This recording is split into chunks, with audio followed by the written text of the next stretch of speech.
Good morning once again, our dear parents out there. Nama Lydia Negro is my name, and I welcome you once again on this sharing, parenting as a sacred purpose.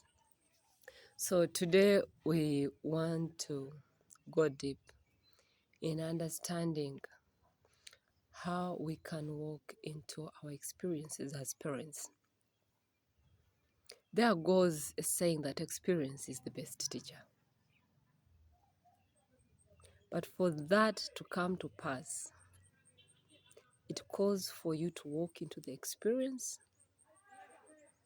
in a calm way and start unveiling the experience. Look at both sides.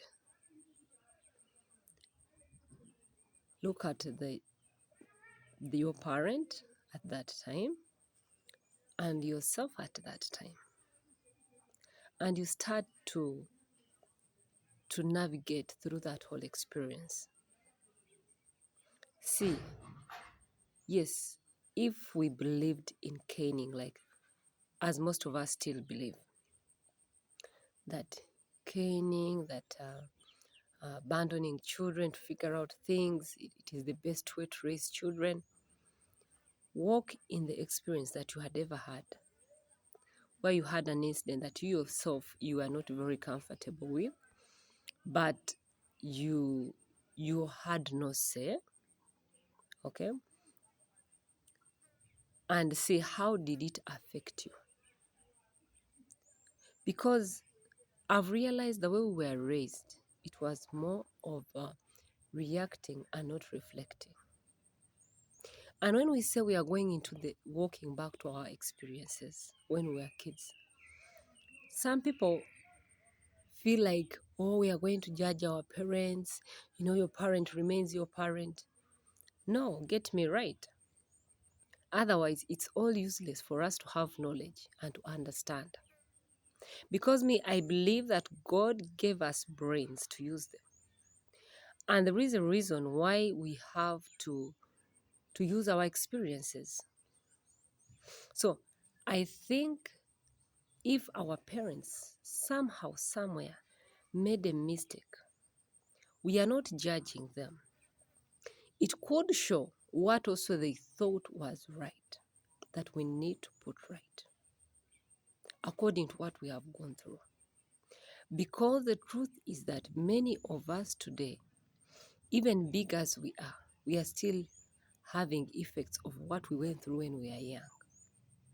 And some of us try and say, no, I think it helped me. Yes, it helped you, but what do you think there are side effects that it left you with? And so, what do you think we need to improve? So when I say that some of us, we are failing our responsibilities as parents, it's because we have created that mindset in us that in real life, for a child to understand, they have to go in hard times. But how do you walk them in that hard time, in those hard times? I can give an example. When some of us were young, they would teach you how to cook. Of course, when your mother is cooking, you're sitting there near and you try to learn. But if she was not there, then you're going to learn from the maid. But still, watching when they're doing it, it seems very easy. But when it comes to your turn, there is that curiosity. You've learned how to cook, so you want also to try to do your own method and see how the food will taste. So for one other reason, something may not work out, and you're caned for cooking bad food. But do you know, for someone to learn, it means actually they didn't know something. And you know, that calls for someone to do even mistakes so that they can learn that, oh, next time I don't do that. Or sometimes it calls for someone to know that, next time I have to, if it was much salt or what, I have to reduce this time. So it meant that for your mistakes you did, not necessarily that you intended them. You were trying to learn. And so failing is part of learning. So you realize that Yes, they caned me, all the abuses I got at that moment, maybe when they made me hate the cooking. Or maybe because you are not very good at cooking, you even made more mistakes because of fear, and it created a scenario where they would say, you, whenever you cook, we eat bad food.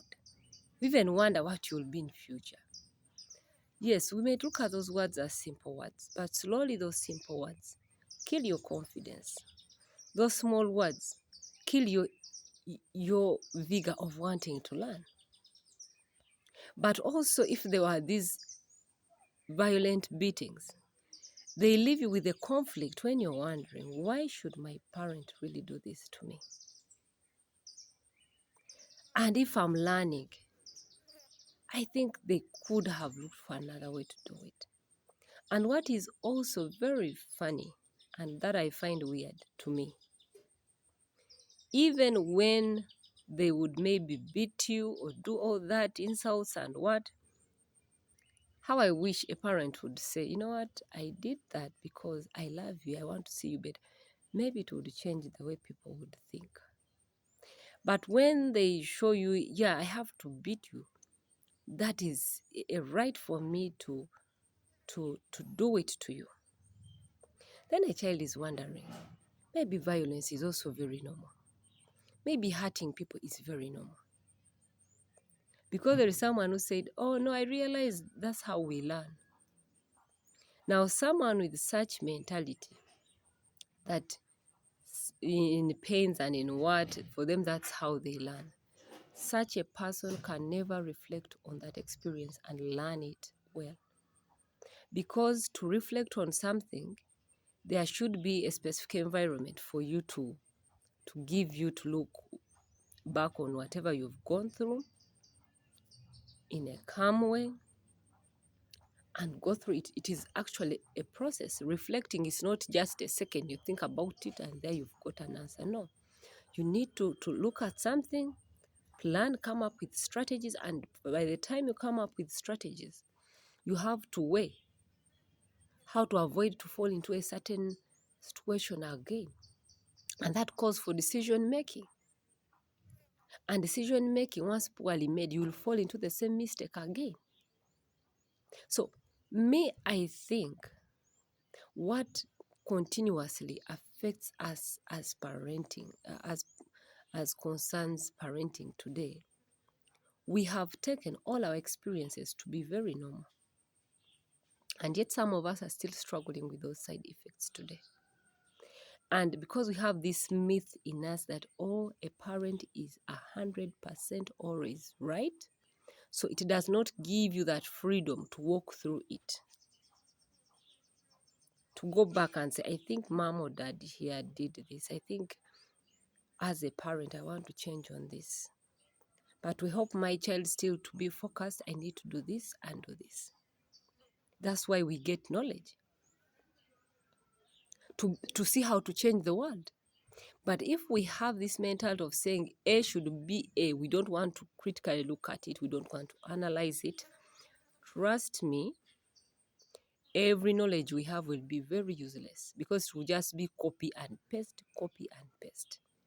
But the good thing of understanding is starting to evaluate what needs to be improved, what needs to change, what needs to be abandoned, what needs to be adopted. So I ask parents, if you want to learn how to change your mindset of thinking that, I think mine is to look only for school fees. That is on only one side of being a parent on the world. But if you want to be also a parent spiritually, look at how your parenting, how you were parented emotionally, how it affected you, how physically it affected you. Some people today even struggle with decision making, but if you look at it properly, we were not taught and we're even not guided. Because even reasoning, making a decision, it needs to be open with someone and give them time to think. But if you don't train us even to think of the things we have done and come up with resolutions, how do you expect us to take some decision making skills? It becomes really hard. So I think I encourage most parents out there, get time. Go through your experience when you were young. What are those things you think have affected you up to today? How would you want to avoid them? Once you first change that and accept that there are things that went wrong, and I think they have affected me in my old age, and I think I want to see my child be better than me, or create a world of love, because actually the truth that shows most of us are living in a pretense love, then you will think about it. And to add on that, I've met very many people who say, you see that mother of mine, even if I laugh with her, what she took me through, and you want to tell me you're very okay with it? No. So you don't want to carry on that thought. You need to release her by you realizing her or his mistake and say, let this not carry on. Otherwise, our parenting is in a very poor state. And if we leave it like that, in years to come, our children will even refuse to either produce, but if they produce, their children will even suffer worse off than ours. Otherwise, bye-bye.